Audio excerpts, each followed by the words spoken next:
VK Mishra present. हमारे channel पर बने रहने के लिए हमारे चैनल को लाल बटन दबा करके सब्सक्राइब करें और साथ में बेल आइकन घंटी दबाएं। जय श्री राधा कृष्ण। आप सभी का हमारे YouTube चैनल पे बहुत बहुत स्वागत है। आइए आज सुनते हैं संतान सप्तमी व्रत की कथा। संतान सप्तमी का व्रत, यह व्रत हर वर्ष भाद्रपद माह के शुक्ल पक्ष सप्तमी तिथि के दिन संतान सप्तमी का व्रत किया जाता है। इस व्रत को महिलाएं अपने पुत्र की दीर्घायु के लिए और सभी प्रकार के सुख और समृद्धि की प्राप्ति के लिए, कुशल क्षेम आदि के लिए इस व्रत को रखती हैं। इस व्रत को स्त्री या पुरुष कोई भी रख सकता है अपनी संतान की उन्नति के लिए। संतान सप्तमी के व्रत में भगवान शिव, माता पार्वती और भगवान गणेश का पूजन किया जाता है। किसी भी प्रकार के पूजन में अपने कार्यों की सिद्धि के लिए सबसे पहले भगवान गणेश का ही स्मरण किया जाता है। इससे कार्यों में सफलता प्राप्त होती है। भगवान शिव और माता गौरी सभी प्रकार के सुख और समृद्धि को प्रदान करने वाले हैं। जो भी भक्त सच्ची श्रद्धा के साथ संतान सप्तमी का व्रत करते हैं या कथा श्रवण करते हैं, उन्हें भगवान भोलेनाथ और माता गौरी की कृपा से सभी प्रकार के सुख और समृद्धि की प्राप्ति होती है। इस बार संतान सप्तमी का व्रत 13 सितंबर 2021 दिन सोमवार को किया जा रहा है। तो आइए सुनते हैं संतान सप्तमी व्रत की कथा। तो बोलिए प्रेम से भगवान भोलेनाथ की जय, माता पार्वती की जय। एक समय की बात है। पौराणिक कथा के अनुसार एक बार भगवान श्री कृष्ण ने युधिष्ठिर को बताया कि किसी समय मथुरा में लोमस ऋषि आए। मेरे माता पिता देवकी व वसुदेव ने उनकी सेवा की। ऋषि ने कंस द्वारा मारे गए पुत्रों के शोक से उबरने के लिए उन्हें संतान सप्तमी का व्रत करने को कहा और फिर इस व्रत की विधि बताई और कथा बताई। इसके अनुसार नहुस अयोध्यापुरी का प्रतापी राजा था। पत्नी का नाम चंद्रमुखी था। उसके राज्य में विष्णुदत्त नामक ब्राह्मण रहता था। उसकी पत्नी का नाम रूपवती था। रानी चंद्रमुखी व रूपवती में घनिष्ठ प्रेम था। वह बड़े ही घनिष्ठ मित्र थे। एक दिन वे दोनों सरयू में स्नान करने गए। वहां पर देखा कि अन्य स्त्रियां भी वहां पर स्नान कर रही थी और उन स्त्रियों ने वहीं पर माता पार्वती और भगवान शिव की प्रतिमा बनाकर विधि पूर्वक पूजन किया। फिर रानी चंद्रमुखी व रूपवती ने उनसे पूजन का नाम व उनसे उस व्रत की विधि पूछी। फिर उन स्त्रियों में से एक ने बताया कि इस व्रत का नाम संतान सप्तमी का व्रत है। यह संतान को प्रदान करने वाला है तथा सभी प्रकार के सुख और ऐश्वर्यों को प्रदान करने वाला है। उस व्रत की बात को सुनकर उन दोनों सखियों ने भी जीवन पर्यंत तक इस व्रत को करने का मन में संकल्प लिया और फिर भगवान शिवजी के नाम का डोरा बांध लिया। घर पहुंचने पर वे संकल्प फिर भूल गए। अंततः मृत्यु के पश्चात रानी वानरी व ब्राह्मणी मुर्गी की योनि में जन्म दोनों को लेना पड़ा। कालांतर में दोनों पशु योनि को छोड़कर फिर से पुनः मनुष्य योनि में आए। इस बार चंद्रमुखी मथुरा के राजा पृथ्वीनाथ की रानी व रूपवती ने फिर ब्राह्मण के घर जन्म लिया। इस जन्म में रानी ईश्वरी व ब्राह्मणी का नाम भूषणा रखा। भूषणा का विवाह राजपुरोहित अग्निमुखी के साथ हुआ। इस जन्म में भी दोनों में बड़ा प्रेम हो गया। व्रत भूलने के कारण ही रानी इस जन्म में भी संतान सुख से वंचित रही। भूषणा ने व्रत को याद रखा, इसलिए उसके गर्भ से 8 सुंदर व स्वस्थ पुत्रों ने जन्म लिया। रानी ईश्वरी के पुत्र शोक की संवेदना के लिए एक दिन भूषणा उनसे मिलने के लिए गई। उसे देखते ही रानी के मन में ईर्ष्या का भाव ने जन्म लिया और उसने उसके बच्चों को मारने का निश्चय किया और बड़ा ही प्रयास किया, किंतु बालक न मर सका। उसने भूषणा को बुलाकर सारी बातें बताई और फिर भूषणा से क्षमा याचना करके उससे उसका कारण पूछा कि तुम्हारे बच्चे मर क्यों नहीं पाए, ऐसा क्या कारण है। तो भूषणा ने उसे पूर्व जन्म की बात स्मरण करवाई और उसी के प्रभाव से आप मेरे पुत्रों को चाहकर भी न मरवा सकी। यह सुनकर रानी ईश्वरी ने भी विधि पूर्वक के साथ संतान सुख देने वाला यह मुक्ताभरण व्रत रखा। व्रत के प्रभाव से रानी पुनः गर्भवती हो गई और एक सुंदर बालक को जन्म दिया।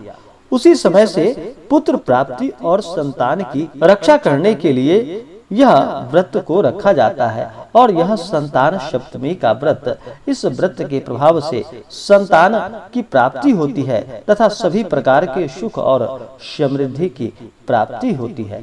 तो बोलिए प्रेम से भगवान भोलेनाथ की जय, माता पार्वती की जय। जो भी जातक, जो भी भक्त संतान सप्तमी का व्रत करते हैं, उन्हें चाहिए कि इस दिन सुबह ब्रह्म मुहूर्त में उठ करके नित्य क्रियाओं से निवृत्त हो करके गंगा नदी में या घर के जल में ही थोड़ा सा गंगा जल पिला करके स्नान करना चाहिए, शुद्ध वस्त्र धारण करना चाहिए और फिर व्रत का संकल्प अपने मन में लेना चाहिए और भगवान शिव माता पार्वती से प्रार्थना करनी चाहिए कि हे भगवान भोलेनाथ, माता पार्वती, आज मैं आपके संतान सप्तमी का व्रत करने जा रहा हूँ या करने जा रही हूँ। इस प्रकार से भगवान से प्रार्थना करनी चाहिए।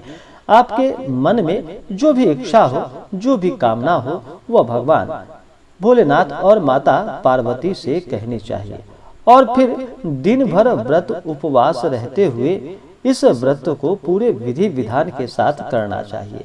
इससे सभी प्रकार के सुख और समृद्धि की प्राप्ति होती है।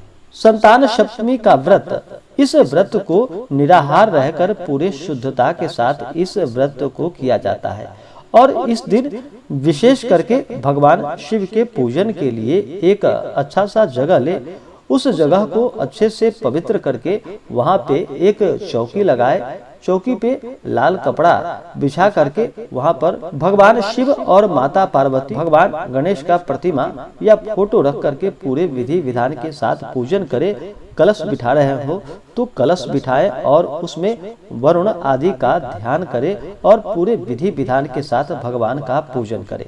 सबसे पहले तो भगवान गणेश का पूजन करे। भगवान गणेश सभी प्रकार के विघ्नों को हरने वाले हैं और सभी कार्यों को सिद्ध करने वाले हैं। तो सबसे पहले भगवान गणेश का स्मरण करे, भगवान गणेश का पूजन करे। भगवान गणेश को विशेष करके उनके ऊपर जल चढ़ाए, पंचामृत चढ़ाएं, उन्हें शुद्ध गंगा जल से स्नान करवाए। भगवान गणेश को वस्त्र चढ़ाएं, यज्ञोपवीत अर्पित करे। भगवान गणेश को दुर्वा दल अति प्रिय है तो उन्हें भगवान गणेश को दुर्वा दल चढ़ाएं। उसके बाद भगवान गणेश को सिंदूर चढ़ाएं, फिर अक्षत, चंदन, पुष्पों की माला भगवान गणेश को अर्पित करें। ध्यान रखें कि भगवान गणेश के ऊपर तुलसी पत्र नहीं चढ़ाया जाता और उनके भोग में भी तुलसी दल नहीं डाला जाता। उसके जगह पे वहाँ पे दूब डालें, दूब डाल करके भगवान को ही भोग लगाए। इसके बाद धूप और दीप दिखाएं, अनेक प्रकार का नैवेद्य अपने सामर्थ्य के अनुसार अर्पित करें, द्रव्य दक्षिणा चढ़ाएं, पुंगी फल आदि चढ़ाएं। इसके बाद कलश आदि का पूजन करे। उसके बाद नवग्रह आदि इंद्रादि दस्तिकपाल देवता का पूजन करे, फिर माता पार्वती का पूजन करे और भगवान भोलेनाथ का पूजन करे। भगवान भोलेनाथ ही एक ऐसे देव हैं जो कि थोड़े से जल से ही अपने भक्तों के ऊपर प्रसन्न हो जाते हैं और अपना कृपा बरसाते हैं। भगवान भोलेनाथ का जल से अभिषेक करे, माता पार्वती का भी जल से अभिषेक करे, पंचामृत चढ़ाए, शुद्ध गंगा जल अर्पित करे। उसके बाद वस्त्र अर्पित करे, माता को लाल वस्त्र चढ़ाए, भगवान शिव को सफेद वस्त्र चढ़ाए, भगवान शिव को यज्ञोपवीत अर्पित करे, माता को सभी प्रकार के श्रृंगार की वस्तुएं माता पार्वती को अर्पित करे। उसके बाद अक्षत, चंदन, पुष्पों की माला अर्पित करे, भगवान शिव को सफेद चंदन चढ़ाए, माता पार्वती को महिलाएं सिंदूर चढ़ाए और पुरुष माता पार्वती को चंदन चढ़ाए। उसके बाद भगवान शिव को बिलपत्र, भांग, धतूरा, शमी पत्र आदि अर्पित करे, माता को लाल पुष्प विशेष करके अर्पित करे। इसके बाद धूप और दीप दिखाएं, अनेक प्रकार का नैवेद्य अपने श्रद्धा और सामर्थ्य के अनुसार अर्पित करे। इस दिन विशेष करके भगवान और माता को गुड़ से बने हुए खीर व पूरी 7 पुए या 7 मीठी पूरी बनानी चाहिए और उनको विशेष करके भोग लगाना चाहिए। इससे विशेष पुण्य फलों की प्राप्ति होती है। और इस दिन संतान की उन्नति के लिए पूजा करते समय सूती का डोरा या चांदी की संतान सप्तमी की चूड़ी हाथ में पहननी चाहिए।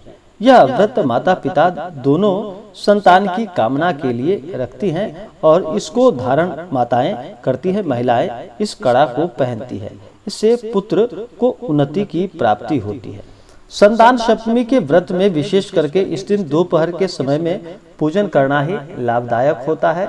शुभ मुहूर्त और शुभ चौघड़िया के अनुसार भगवान का पूजन करें तो लाभकारी होता है। शुभ चौघड़िया मुहूर्त के लिए आप हमारे वीडियो के आइकन में जाकर के या इंड स्क्रीन में जाकर के संतान सप्तमी के शुभ मुहूर्त चौघड़िया के बारे में जानकारियां प्राप्त कर सकते हैं। वहां से जाकर के जानकारी प्राप्त करके आप फिर उस समय के अनुसार भगवान का पूजन करें तो यह बहुत ही लाभकारी होगा। तो आशा करता हूँ कि यह जानकारी आपको अच्छा लगा हो। ऐसे ही जानकारियाँ की प्राप्ति के लिए हमारे इस चैनल को लाल बटन दबा करके सब्सक्राइब करें, साथ में बेल आइकन घंटी दबाएं ताकि मेरे वीडियो का नोटिफिकेशन आपके पास सबसे पहले पहुंचे। वीडियो को लाइक और अपने मित्रों तथा दोस्तों के साथ शेयर करें। सुखी रहें और स्वस्थ रहें। जय श्री राधे कृष्ण। धन्यवाद। आप सभी भक्तों के ऊपर भगवान भोलेनाथ, माता पार्वती और भगवान गणेश का कृपा सदैव बना रहे। सभी सदा स्वस्थ रहें और सदा खुशहाल रहें।